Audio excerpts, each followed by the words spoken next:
Hello traders, you are welcome back to the Forex Geek channel. Now, timing the market is not about luck, all right? It's not about luck.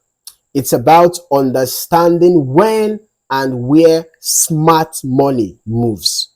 So basically, the strategy that we're going to be discussing in this video focuses on the ICT Killzones and pivot TFO indicator. So let us just add that indicator to the chart right now.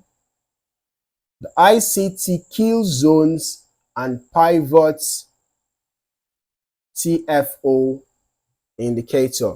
All right. So basically, it's a powerful combination, of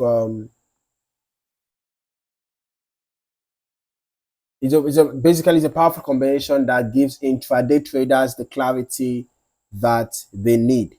All right, this is for intraday traders, so you shouldn't be using this indicator on higher time frame, right? You can see this is for intraday traders. If you want to use this indicator, you can just go to the 15-minute charts and below. All right, that's going to be my recommendation for you. Okay, from the 15-minute charts and below. All right. Okay, let's just go to the 5-minute chart. Now,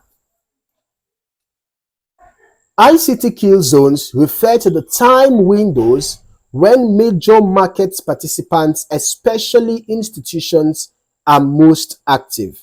Okay, the most notable ones include the London kill zone, right?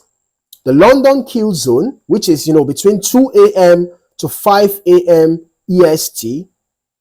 Then we also have the New York kill zone.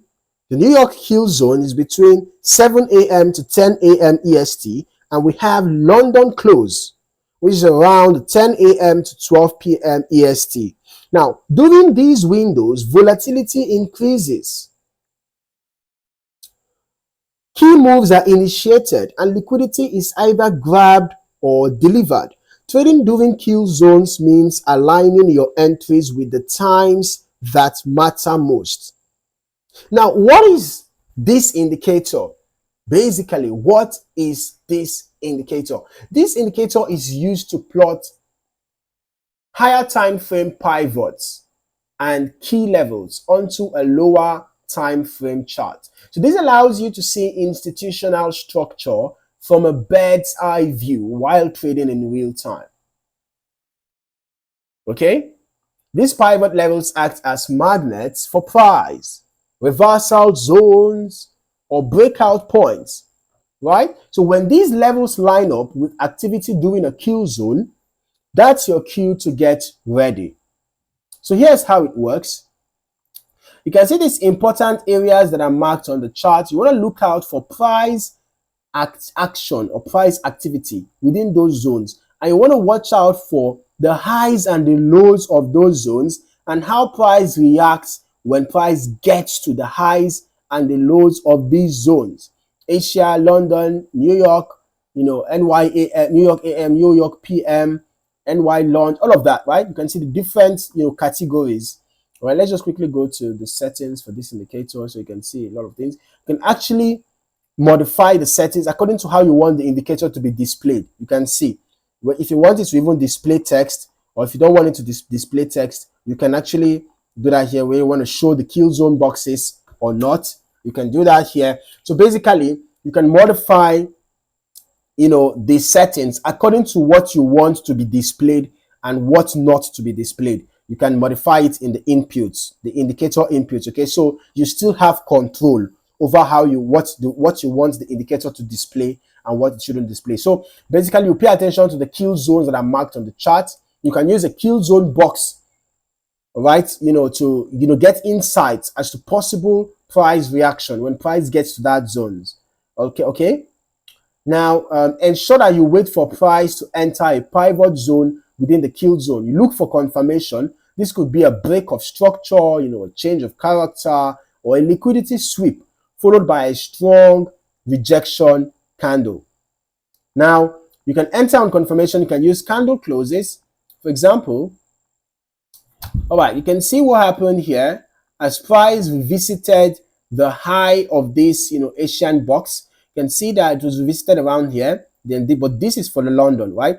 Meanwhile, we had the London high, we had the London low. This is for the Asian high, Asian low. But you can see how price reacted even around this high, although the London high was just a little bit above the Asian high, right? Then you look out for confirmation patterns, right? You can see rejection candles. There was a little bit of a consolidation around here, and then we had significant bullish candle coming down, showing that there was bearish tendency, right? So there was bearish tendency already. So if you had entered a sell, you would have ridden this significant sell at least, to this rejection point.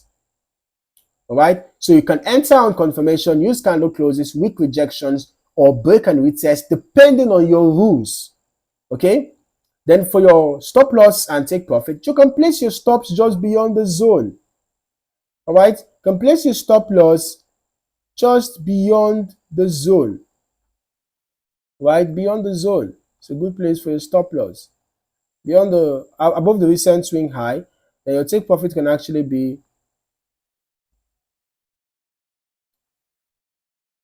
enter a sell.